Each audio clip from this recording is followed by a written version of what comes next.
The scent of stale coffee and betrayal hung heavy in the air, a stark contrast to the sweet fragrance of the lilies clutched in Victoria's trembling hand. It was their 3rd anniversary, a day that had dawned with whispered promises and gentle caresses from her husband, Edward Thorne. Now standing outside the gleaming chrome and glass edifice of Thorne Holdings, a wave of nausea sharper than her usual morning sickness washed over her. It wasn't just the 6 months of pregnancy pressing on her bladder. It was a gut-wrenching premonition, a cold dread that whispered a serpent had slithered into her perfect paradise. The serpent, she would soon discover, wore a Serpensa gown and was comfortably seated in her chair. Victoria had always believed in fairy tales. How could she not? She was living in one. From a humble background working as a junior art curator, she had met Edward Thorne, the billionaire real estate magnate at a charity auction. He was older, devastatingly handsome, with eyes the color of a stormy sea that seemed to see right into her soul. He had pursued her with a relentless old-world charm, showering her with affection, respect, and a life she had only ever dreamed of. Their wedding was a lavish affair, a feature in Luxe Living magazine, and their life together in their sprawling penthouse overlooking Central Park was by all accounts perfect. Now 6 months pregnant with their first child, a son. Victoria felt a completeness she had never known. Edward was ecstatic, attentive, and more loving than ever. He'd personally overseen the design of the nursery, a masterpiece of soft blues and creams with a hand-painted mural of whimsical hot air balloons. He would talk to her belly for hours, telling their unborn son about the adventures they would have, the empires he would one day inherit. That morning had been no different. He'd woken her with a kiss, a single perfect red rose on her pillow, and the whispered words, "Happy anniversary, my love. Tonight we celebrate." He had a board meeting, a crucial one, he'd said, but promised to be home early for a special dinner he had planned. Victoria had spent the day in a state of blissful anticipation. She'd had a prenatal massage, bought a new, elegant maternity gown from Seraphine, and decided to surprise Edward at his office with his favorite lunch, a bespoke bento box from Nobu. She wanted to see the look on his face, that heart-stopping smile that always made her feel like the most cherished woman in the world. As she stepped out of the private elevator that opened directly into the executive suite of Thorne Holdings, she was greeted by Edward's long-suffering but impeccably polite secretary, a woman in her late 50s named Margaret. Mrs. Thorne. "What a lovely surprise," Margaret said, her smile a little tighter than usual. "Mr. Thorne is in a meeting at the moment." "Oh, I know, Victoria," said her own smile radiant. "He told me it was an important one. I just wanted to drop off his lunch. And these," she added, gesturing to the bouquet of white lilies, Edward's favorite. Margaret's eyes flickered towards the double doors of Edward's office, a flicker so brief Victoria almost missed it. "Of course. I can take them in for you." "Nonsense, Margaret. I'll just pop in for a second." "He won't mind," Victoria said, her voice light and breezy. She moved towards the doors, a sense of playful excitement bubbling within her. "Mrs. Thorne, perhaps it's best to wait." Margaret's voice was strained, a note of desperation creeping in. But Victoria was already pushing open the heavy oak doors. The scene that greeted her was one that would be seared into her memory for the rest of her life, a tableau of such profound betrayal that it stole the very breath from her lungs.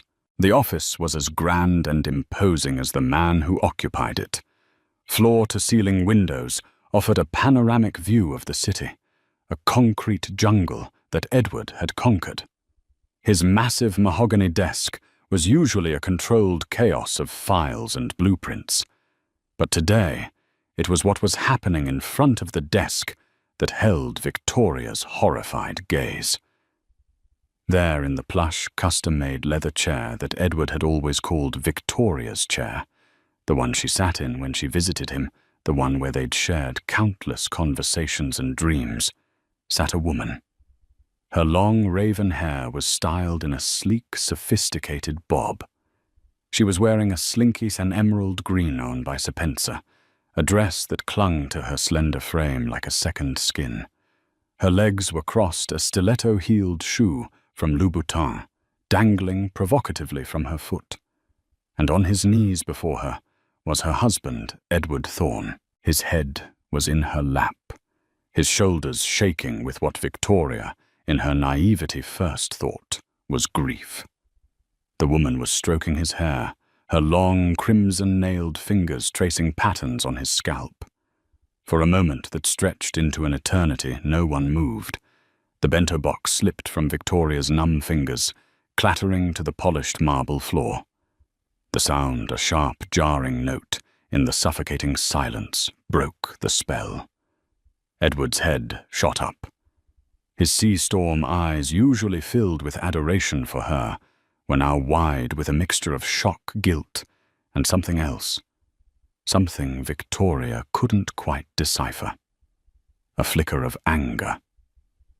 The woman in the chair, however, showed no such discomposure. She simply tilted her head, a slow, languid movement, and a smug, triumphant smile spread across her perfectly painted lips. Victoria knew her. Of course she knew her. It was Isabella Romano, the fiercely ambitious, notoriously ruthless chief operating officer of Thorne Holdings. A woman Edward had always described as brilliant, but a shark. Victoria had met her at company galas, had exchanged polite, meaningless pleasantries with her. She had never liked her, had always felt a strange, unsettling energy from her. Now she knew why. Victoria Edward gasped, scrambling to his feet. He looked disheveled. His usually immaculate suit, rumpled, his tie loosened. This isn't what it looks like. The classic, pathetic cliché hung in the air, a testament to the depth of his deceit. Victoria's gaze moved from her husband's guilty face to the woman who was now slowly, deliberately standing up. Isabella was taller than Victoria had realized her presence, commanding her green eyes, cold and assessing. She ran a hand down her dress, smoothing out a non-existent wrinkle, a gesture of pure, unadulterated arrogance. "Isn't it?" Isabella's voice was like honey laced with arsenic. "It looks to me like your husband was seeking a little comfort. The pressures of a multi-billion-dollar empire, you know. They can be so draining." The condescension in her tone was a physical blow. Victoria felt the blood drain from her face. The lilies, once a symbol of her love and celebration, now felt like a funeral wreath in her hand. "Get out of my chair." Victoria's voice was a hoarse whisper, barely audible. Isabella raised a perfectly sculpted eyebrow. "Your chair? Darling, this is the seat of power, and, as you can see, it's currently occupied." "Edward." Victoria's voice cracked, and she finally looked at her husband, her eyes pleading with him to deny it, to fix this, to wake her from this living nightmare. "Tell her to get out." Edward ran a hand through his hair, his face a mask of turmoil. He looked from his devastated pregnant wife to his coolly composed mistress. The silence in the room was a roaring inferno, consuming the last vestiges of Victoria's fairy tale. "Isabella Edward," finally said, his voice strained. "Perhaps you should go." Isabella let out a low, throaty laugh. "Go. But we were just getting to the good part, weren't we, Edward? The part where you tell me how you're going to leave this relic of a marriage, and finally be with a woman who understands your world, your ambition. That's enough. Edward snapped a flash of anger in his eyes, but the damage was done. The words once spoken could not be unsaid. They hung in the air, venomous and irrefutable. Victoria felt a sharp, stabbing pain in her abdomen. She gasped, her hand flying to her belly. The room began to spin, the panoramic view of the city blurring into a kaleidoscope of mocking lights. Victoria Edward cried out, taking a step towards her. "Don't touch me," she whispered, the words laced with a pain so profound it was almost a physical force. She took a step back, then another, her eyes never leaving his. She saw him not as the man she loved, the father of her child, but as a stranger, a liar, a betrayer. With a strength she didn't know she possessed, she turned and fled.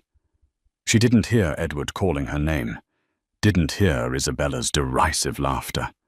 The only sound was the frantic, terrified beating of her own heart, a drum beat marking the end of her world. She stumbled out of the office past a horrified Margaret, who rushed to her side. "Mrs. Thorne, are you all right?" "Let me call someone." But Victoria shook her head, pushing past her. She ran towards the elevator, her breath coming in ragged sobs. As the doors slid shut, she caught a final glimpse of Edward standing in the doorway of his office, his face a portrait of despair. But it was too late. The glass had shattered the pieces, too small, too sharp, to ever be put back together again.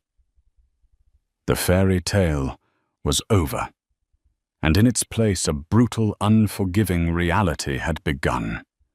The reality of a pregnant wife, a cheating husband, and a mistress who had not only stolen her man, but had also dared to sit in her chair. A war had been declared in that opulent office, and Victoria, with her unborn child as her only ally, knew she had to fight back. The naive girl who believed in fairy tales was gone. In her place, a woman scorned and determined was slowly, painfully being born. The elevator descended a metallic cage, plummeting Victoria back to a world that no longer made sense. Each floor it passed was a layer of her life being stripped away. The penthouse, their home, now felt like a gilded cage. The future she had so carefully, so lovingly built with Edward was now a pile of rubble at her feet. She stumbled out into the bustling lobby of Thorne Holdings, a ghost in a designer maternity dress. The security guards, men who usually greeted her with deferential smiles, now looked at her with a mixture of pity and confusion. She ignored them, pushing her way through the revolving doors and out into the jarring noise of the city. The cacophony of sirens' horns and the endless chatter of people was a stark contrast to the deafening silence in her heart. She didn't know where she was going. She just walked her feet, carrying her aimlessly through the crowded streets of Manhattan. The city that had once felt like a playground now felt like a labyrinth, each corner a reminder of a memory, now tainted by betrayal. A bistro, where they'd had their first date, a park where he had proposed a theater, where they'd shared their first public kiss. Each memory was a fresh stab of pain. Her phone buzzed incessantly in her purse. Edward. The name on the screen, once a source of comfort and joy, now ignited a fresh wave of nausea. She ignored it, letting the calls go to voicemail, each missed call a small act of defiance, a tiny reclaiming of her shattered self. Finally, her legs gave out. She found herself in front of a small independent art gallery in Soho, a place she hadn't visited since her life had been consumed by the whirlwind that was Edward Thorne. It was a world away from the high-stakes, high-society art auctions she now frequented. This was a place of raw, unpolished talent, a place where art was a passion, not an innocent. She went inside, the familiar scent of oil paint and turpentine, a strangely comforting balm to her wounded soul. The gallery owner, a kind-faced bohemian woman named Clara, who had been a mentor to Victoria in her early career, looked up from her desk. Victoria. "My goodness, it's been too long," Clara said, her smile warm and genuine. But then she saw Victoria's face, the tear-streaked mascara, the haunted look in her eyes. The smile vanished, replaced by a look of deep concern. "My dear, what's wrong? You look like you've seen a ghost." "Worse," Victoria whispered, her voice trembling. "I've seen the truth." And there, amidst the canvases of aspiring artists, the story of her perfect life's ugly underbelly came pouring out. She told Clara everything. The anniversary, the surprise, the scene in the office, the woman in her chair, the smug smile, the devastating words.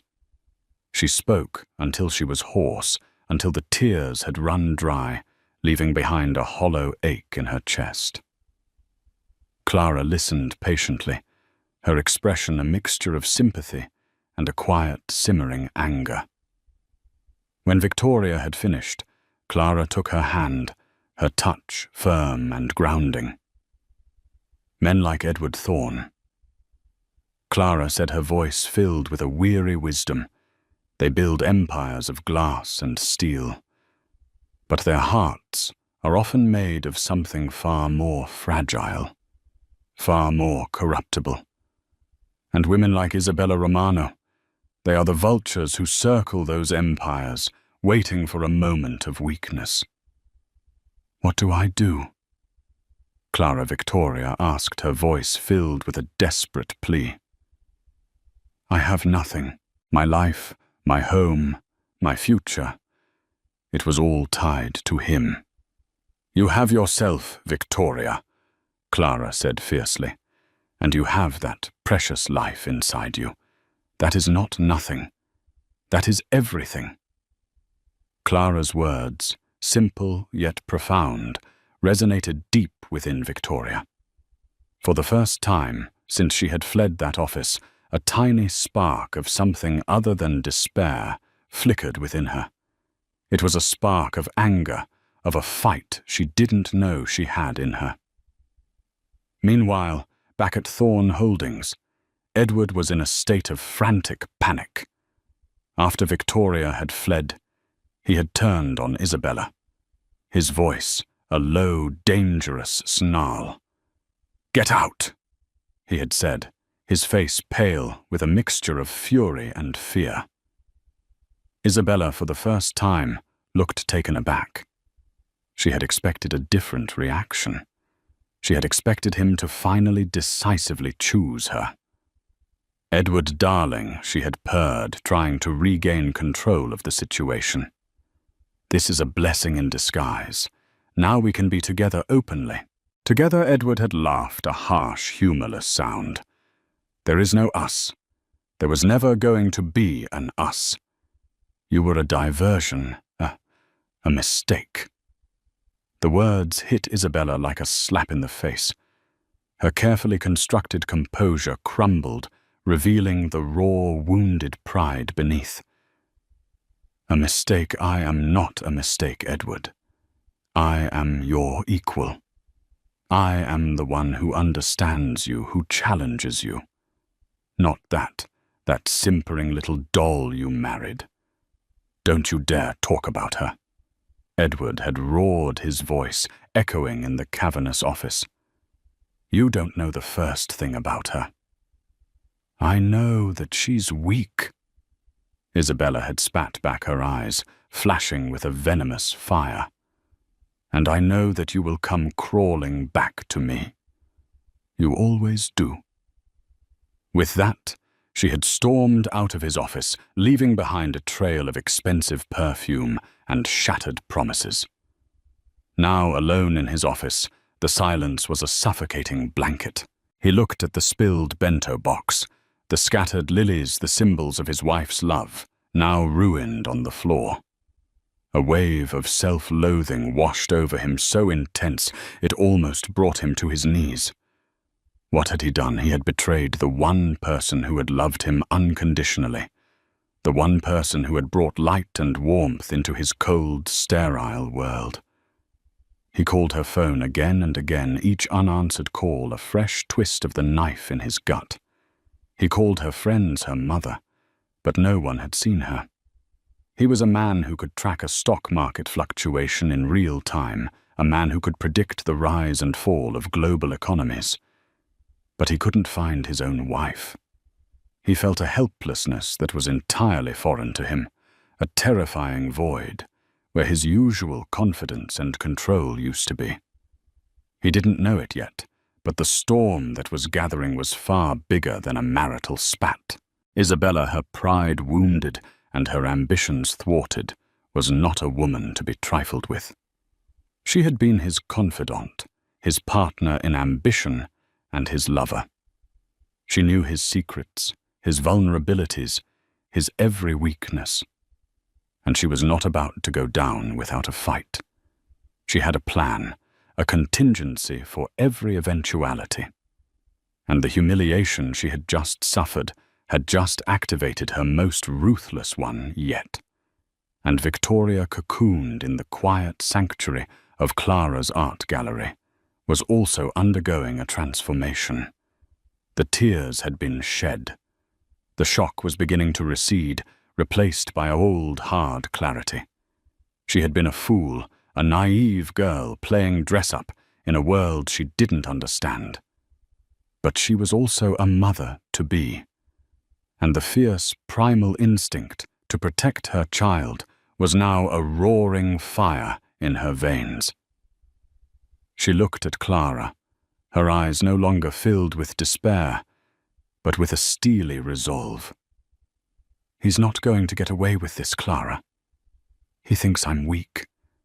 They both do, but they have no idea who they're dealing with. The battle lines had been drawn. On one side, a billionaire consumed by guilt and a desperate need for redemption. On the other, a scorned mistress armed with secrets and a thirst for revenge. And in the middle, a pregnant wife who had just discovered a strength she never knew she possessed. The storm was coming, and when it broke, it would threaten to destroy not just a marriage, but an entire world. The drama was just beginning, and the players were about to find out that hell hath no fury, like a woman and a mother scorned. The next few days were a blur of calculated moves and quiet desperation. Victoria, with Clara's help, found a small, discreet apartment in a quiet neighborhood, a far cry from the opulent penthouse that now felt like a mausoleum of broken dreams. She changed her number, creating a digital fortress around herself, a space where Edward's incessant calls and apologetic texts could not penetrate. She also made a crucial call, one that would set the stage for the battle to come. She called Arthur Vance, the most feared divorce lawyer in the city, a man known for his razor-sharp intellect and his take-no-prisoners approach to litigation. Mrs. Thorne. Arthur's voice was calm and measured over the phone. "I've been expecting your call." Victoria was taken aback. "You have?" When a man like Edward Thorne, a man with a net worth that rivals a small country's GDP, has a public indiscretion, the vultures start to circle. I, however, prefer to be the eagle. Victoria felt a flicker of hope. "I need your help, Mr. Vance. I want to leave him, but I want to do it on my own terms." "And what are your terms, Mrs. Thorne?" "I want to be financially independent," Victoria said, her voice gaining strength with each word. "I want to secure my son's future. And I want to make sure that Isabella Romano does not profit from my pain." There was a pause on the other end of the line. Then Arthur Vance let out a low chuckle. "Mrs. Thorne, I do believe this is the beginning of a beautiful and very profitable partnership." Arthur's first piece of advice was simple, but powerful. Do not engage with him. Do not answer his calls. Do not respond to his messages. Let him stew in his own guilt. A desperate man makes mistakes, and we will be there to capitalize on every single one of them. And so Victoria began her new life in the shadows, a life of quiet determination. She started visiting the art gallery again, not as a patron, but as a collaborator. She began to use her knowledge of the art world, her eye for talent, to help Clara curate a new exhibition. The work was a welcome distraction, a way to channel her pain and anger into something productive, something that was hers, and hers alone. Meanwhile, Edward was a man on the brink. The silence from Victoria was a form of torture he had never experienced. He was used to getting what he wanted, to solving problems with a phone call or a checkbook. But this was different. This was a wound he couldn't close, a chasm he couldn't bridge. His work suffered. He was distracted, irritable, his Midas touch seemingly deserting him. He made a series of uncharacteristically poor business decisions, his mind clouded by the personal turmoil that consumed him. The board of Thorne Holdings, a group of powerful, ruthless men who cared more about profit margins than personal problems, were starting to get nervous. And then there was Isabella. After her dramatic exit from his office, she had become a ghost. She still came to work, her performance as impeccable as ever. But the easy camaraderie, the late-night brainstorming sessions, the stolen moments of intimacy, they were all gone. She was a block of ice, her green eyes holding a chillingly professional distance. She was playing a waiting game, and Edward, for all his business acumen, couldn't figure out her next move. He tried to apologize, to explain.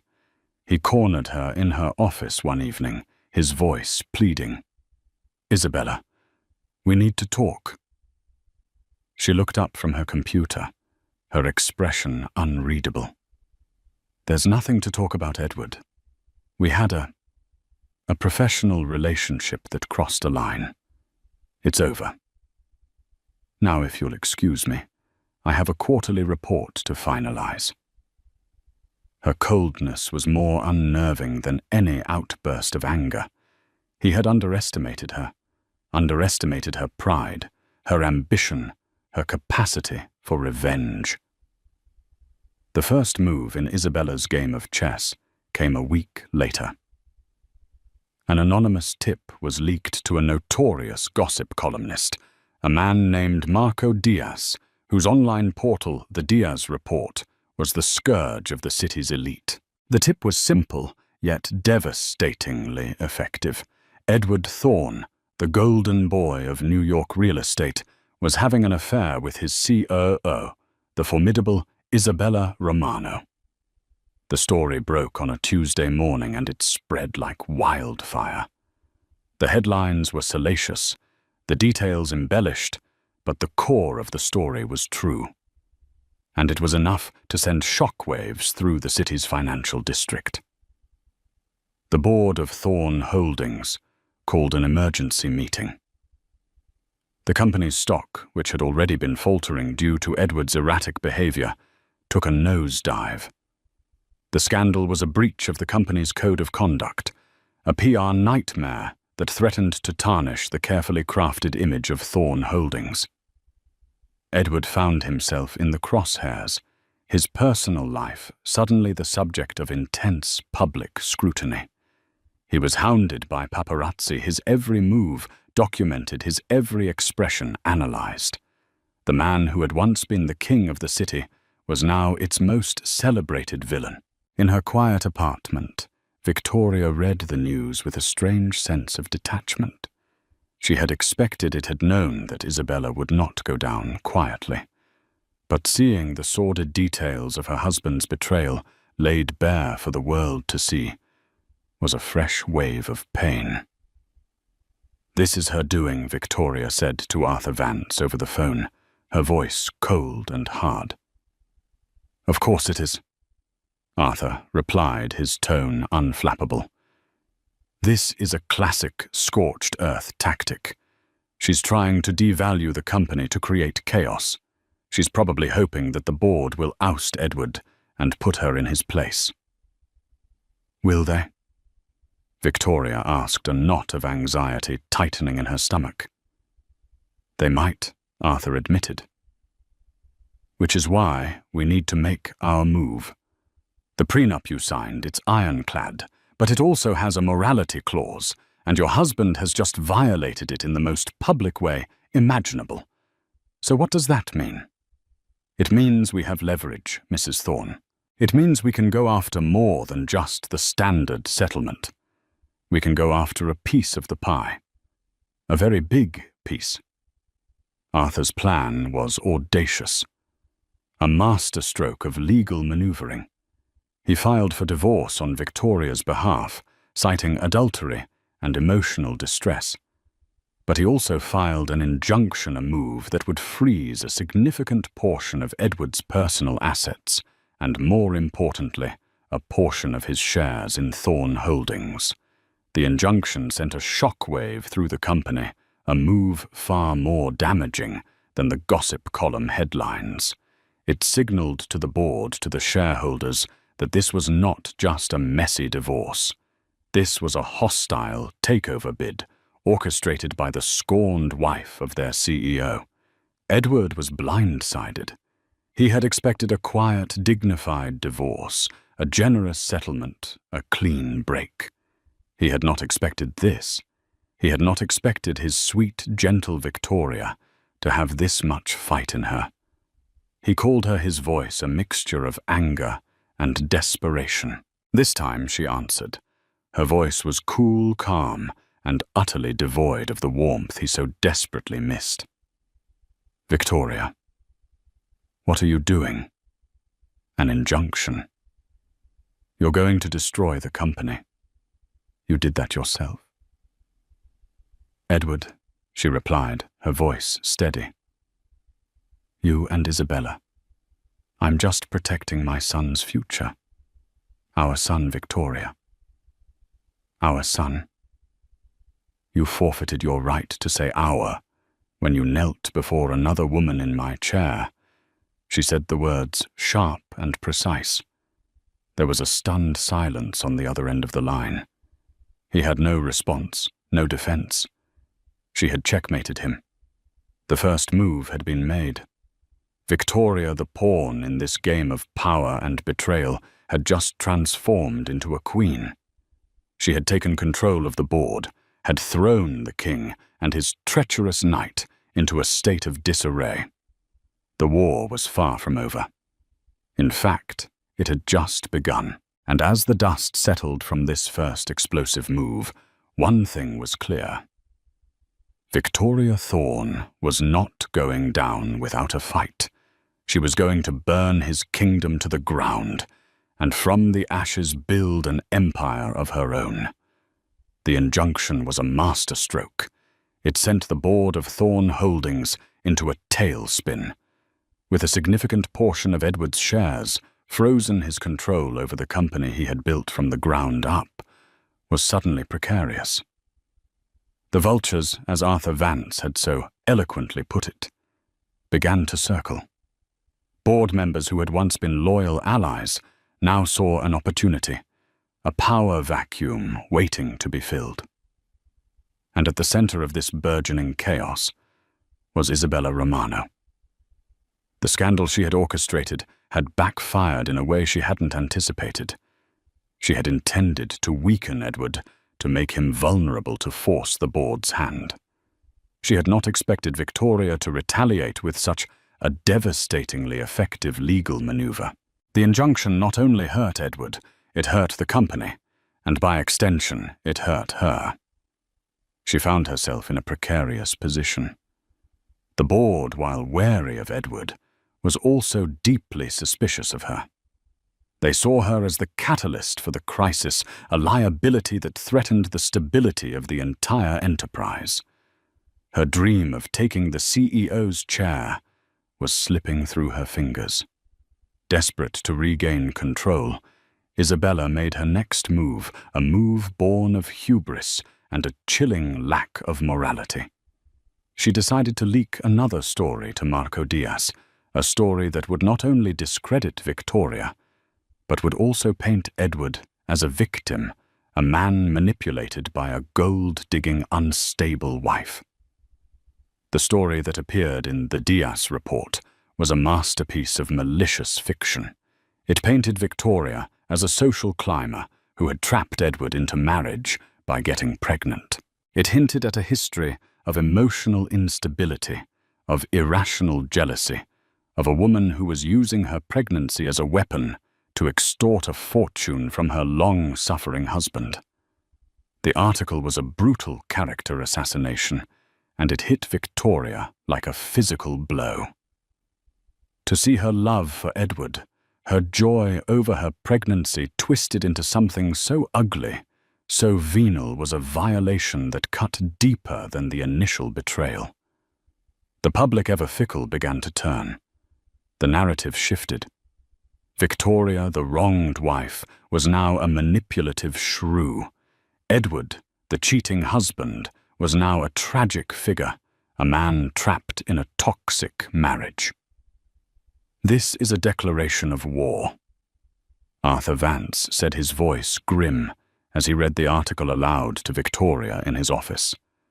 She's not just trying to win a divorce settlement. She's trying to destroy you. Victoria, who had been so strong, so resolute, felt herself begin to crumble. The constant stress, the public humiliation, the weight of her pregnancy, it was all becoming too much. "I don't know if I can do this, Arthur," she whispered, her voice trembling. "I feel like I'm drowning." "You are not going to drown. Mrs. Thorne," Arthur said, his voice firm. "You are going to swim, and I am going to be the shark that swims alongside you."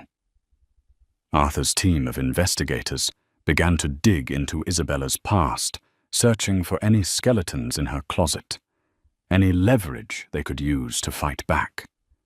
And what they found was more shocking, more damning than they could have ever imagined. Isabella Romano, the self-made woman, the brilliant COO, had a secret, a very big secret. She had a daughter, a child. She had given up for adoption years ago. A child she had erased from her life in her relentless pursuit of power and success. The revelation was a bombshell. It was the ultimate hypocrisy. A woman who had painted Victoria as a manipulative mother was herself an absentee one. "This is it," Arthur said, his eyes gleaming with a predatory light. "This is the silver bullet." But Victoria hesitated. To use a child, an innocent in this sordid affair, felt wrong. It felt like stooping to Isabella's level. "I don't want to hurt her child," Victoria said, her hand instinctively going to her own belly. "This isn't about hurting the child," Arthur argued. "This is about exposing the hypocrisy of the woman who is trying to destroy you. This is about leveling the playing field." Victoria was torn. But then she thought about her own child, about the world. He would be born into a world where his mother was being vilified, his father's legacy in tatters. She thought about the cold, calculating cruelty of Isabella Romano, and her resolve hardened. "Do it," she said, her voice a whisper. The story of Isabella's secret daughter was leaked not to the salacious Marco Diaz, but to a respected, serious journalist at the New York Times. It was a strategic move designed to lend credibility to the story, to frame it not as gossip, but as a serious investigation into the character of a high-powered executive. The fallout was immediate and catastrophic for Isabella. The story, a deeply researched and sensitively written piece, painted a picture of a woman so consumed by ambition that she had sacrificed the most fundamental human connection. The public, which had been so quick to condemn Victoria, now turned on Isabella with a vengeance. She was no longer the brilliant, wronged woman. She was a monster, a modern-day Medea. The board of Thorn Holdings, already on edge, saw their worst fears realized. Isabella was not just a liability, she was a toxic asset. In a swift, unanimous decision, they terminated her contract, citing a breach of the company's ethics clause. Isabella was ruined. Her career, her reputation, her carefully constructed life. It was all gone. She had played with fire, and she had been consumed by the flames. Edward, watching this all unfold, was a man in turmoil. He felt a grim satisfaction at Isabella's downfall, but it was overshadowed by a profound sense of guilt. He had created this monster, had fed her ambition, had been complicit in her rise, and he had allowed her to hurt Victoria in the most brutal way imaginable. He knew he had to do something to atone for his sins, to try and salvage some semblance of the man he once was. He called a press conference, a move that stunned his lawyers and the board of Thorn Holdings. He stood before the cameras, not as the powerful CEO, but as a broken man. He confessed everything: the affair, the lies, the deceit. He took full responsibility for his actions, for the pain he had caused his wife, for the chaos he had unleashed upon his company. He announced that he was taking an indefinite leave of absence from Thorn Holdings, that he was going to focus on his personal life, on trying to earn back the trust of the woman he loved. It was a stunning, unprecedented act of public contrition. It was also a brilliant strategic move. By falling on his own sword, he had preempted any further attacks, had taken the wind out of the sails of his detractors. He had, in a single act of humility, begun the long, arduous process of rebuilding his life and his reputation. Victoria watched the press conference from her apartment, her heart a tumultuous mix of emotions. She saw the pain in his eyes, the genuine remorse in his voice. But she also saw the man who had shattered her world, the man who had stood by while another woman sat in her chair. The war was not over, but the battlefield had shifted. Isabella was gone. Edward was humbled, and Victoria, the pregnant wife who had walked into her husband's office and found her life in ruins, was now in a position of unimaginable power. The future of Thorn Holdings, the fate of the man she had once loved, was now in her hands. The unraveling was complete, and from the wreckage, a new uncertain future was about to be born. Edward's public confession was a detonation at the heart of New York's elite society. It wasn't just news, it was a spectacle. The king had willingly abdicated, stripping himself of his crown and armor before the ravenous eyes of the world. For Victoria, watching the broadcast from the quiet solitude of her new apartment, the moment was a tangled knot of emotions. There was no triumphant joy, only a hollow, echoing vindication. He had finally spoken the truth, but the words were a ghost of what she had needed to hear in the sanctity of their life, not in a press conference staged to salvage a crumbling empire. Heeding the advice of his few remaining advisors, Edward vanished. He retreated to the sprawling Thorn estate in the Hamptons, a place he hadn't willingly visited since his father's funeral. The magnificent cedar-shingled mansion, usually a hub of summer galas, was now a cavernous hall of silence. He wandered its empty rooms, the sea air thick with the scent of salt and regret. He'd find himself standing in his father's old study, surrounded by leather-bound books on ethics and philosophy books he'd once dismissed as relics of a bygone era. He saw the man. His father was stern, principled, a builder of legacies, not just fortunes. The reflection that stared back at him from the darkened windows was a pale, haunted stranger. This self-imposed exile wasn't a vacation. It was a penance, a desperate, lonely attempt to find the man he was supposed to be, the man Victoria had once believed him to be. Back in Manhattan, the power vacuum at Thorne Holdings had become a vortex. The emergency boardroom was a theater of barely concealed panic. Loyalties once forged in steel and sealed over expensive steak dinners were now brittle as glass. Whispers of hostile takeovers and shareholder revolts slithered through the corridors. They were a ship without a captain taking on water, and the sharks were circling. "We're hemorrhaging value," grumbled Lawrence Meade, a portly, perpetually sweating board member who had been with the company for 3 decades. Edward's mea culpa was a disaster. He made us look weak, rudderless. What he made us look like is what we are countered another, a younger, sharper executive named Chen. This rot started at the top. The Isabella Romano affair proves it. It was into this den of circling wolves that Arthur Vance made his move.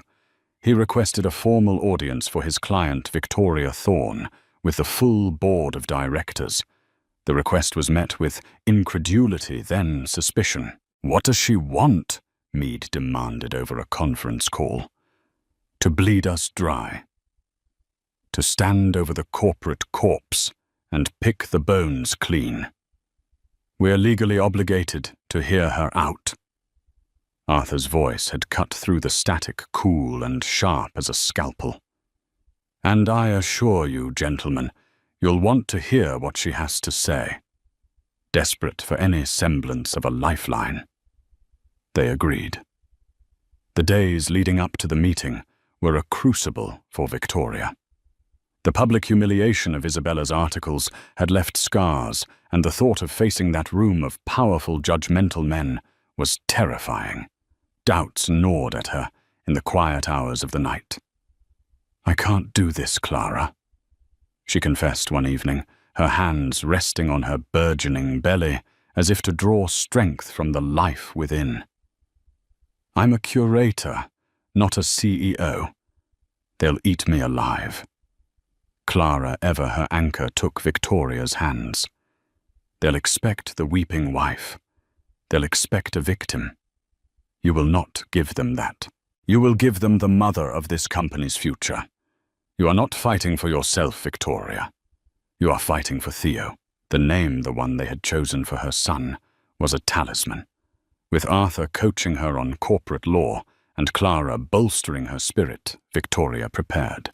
She pored over financial reports, market analyses, and blueprints for stalled projects. She discovered a fire in her belly.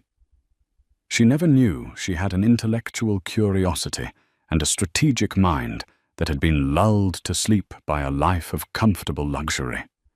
She was not just Edward Thorne's wife anymore. She was becoming herself. The day of the meeting, she chose her armor with care, a simple, elegant navy blue dress that didn't hide her pregnancy, but framed it with dignity, a single strand of her grandmother's pearls, her only adornment. Flanked by Arthur and Clara, she walked into the boardroom on the 50th floor of Thorne Tower. The air was thick with tension and expensive cologne. A dozen pairs of eyes, ranging from skeptical to openly hostile, tracked her every move as she took her place at the head of the long mahogany table in the very seat Edward used to occupy. Lawrence Meade looked at her as if she were an insect to be squashed. She let the silence hang for a moment, meeting each of their gazes, her own calm and unwavering. Then she began to speak. Her voice, clear and steady, filled the room. She did not mention the affair. She did not speak of betrayal. She spoke of legacy. For 50 years, she began, Thorn Holdings has been a titan of industry, a symbol of New York's ambition. But in recent months, we have lost our way. We have prioritized profit over principle, expansion over ethics. The foundation my father-in-law built has been compromised not by market forces, but by a moral deficit. She laid out a vision that stunned them into silence. She spoke of pivoting towards sustainable green architecture, of creating community partnerships in the neighborhoods they developed, of establishing a transparent corporate culture where integrity was not just a word in a mission statement, but a measurable metric. She presented detailed proposals, cost-benefit analyses, and a clear 5-year plan. She wasn't emotional. She was surgical, informed, and utterly convincing. Lawrence Meade, unable to contain his disdain, finally interrupted. This is all very idealistic, Mrs. Thorne. But this is the real world. What exactly do you want from us? A bigger settlement? A conscience fund? Victoria met his condescending gaze without flinching. What I want, Mr. Meade, is the future. She rose slowly, her presence commanding the room. The shares that are currently frozen under the injunction represent a significant stake in this company. My son, the heir to the Thorne name, will one day inherit those shares. I am here today, not to tear this company down, but to rebuild it. I am here to protect my son's birthright. The room was silent. The mention of her son, the undisputed heir, shifted the power dynamic completely. I have no desire to be CEO, she continued, delivering her masterstroke. But I will be taking a seat on this board. From that position, I will oversee the implementation of this new vision.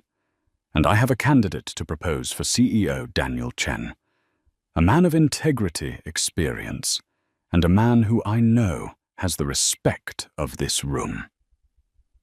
Chen, the young executive, looked utterly shocked. Then a slow look of understanding and respect dawned on his face.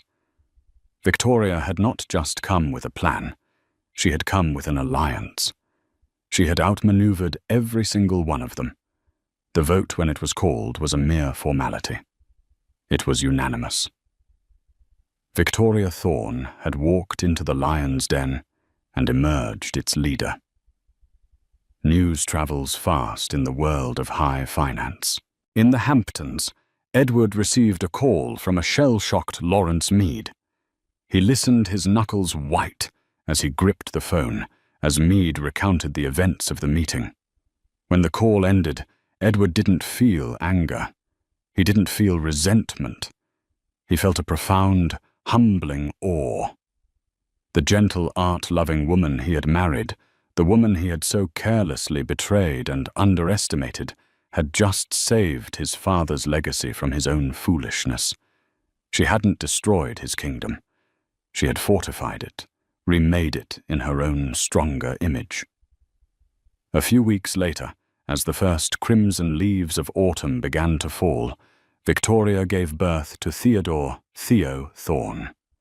Holding him for the first time, she felt a peace that washed away the last vestiges of the storm.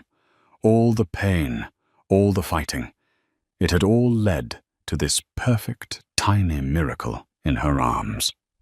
Edward heard the news from Arthur Vance, a single formal text message. He drove back to the city, a man hollowed out by guilt and electrified by a fragile, terrifying hope. He found her in a standard room in the maternity ward, the glittering city skyline, a backdrop to a scene of quiet intimacy. He paused in the doorway, a ghost at the feast. She wasn't wearing seraphine or surrounded by lavish bouquets. She was just Victoria, holding their son. Her face illuminated by a soft lamp, radiating a strength and serenity that took his breath away. She looked up, her eyes meeting his. There was no anger in them, but no welcome either. Just a quiet, guarded stillness. He took a hesitant step into the room, his expensive shoes silent on the linoleum floor. "He's beautiful," he whispered, his voice cracking the words, feeling hopelessly inadequate.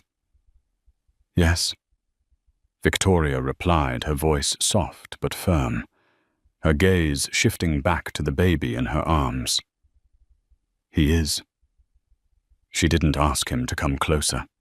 She didn't offer for him to hold his son. The space between them was a chasm miles wide and fathoms deep, filled with the wreckage of their past. Edward stood there, a king in exile, looking at the two people who were his entire world, knowing he had no right to either of them. The reckoning was over. The drama had faded. This quiet, painful, uncertain moment was all that was left. It was not an ending. It was the first terrifying day of a long, arduous journey toward a dawn he could only pray he would one day be worthy enough to see. The story of Victoria Thorne is a stark reminder that the deepest betrayals can often forge the most unbreakable strength. We've journeyed with her from the dizzying heights of a fairy tale life to the crushing depths of heartbreak, and watched as she rose from the ashes, not as a victim, but as a victor. Her fight was not just for herself, but for the future of her unborn child, a testament to the fierce, unyielding power of a mother's love. But the question remains, can a love so brutally shattered ever be truly mended? Can Edward, a man stripped of his pride, ever truly earn redemption in Victoria's eyes, and in our own? If Victoria's journey of resilience and rebirth has moved you, if the drama of the Thorne Empire has captivated you, please show your support. Like this video, share it with others who appreciate a story of strength against all odds, and subscribe to our channel for more tales of love loss and the indomitable human spirit. Your engagement helps us bring more stories like this to light. What do you think Victoria should do next? Leave your thoughts in the comments below.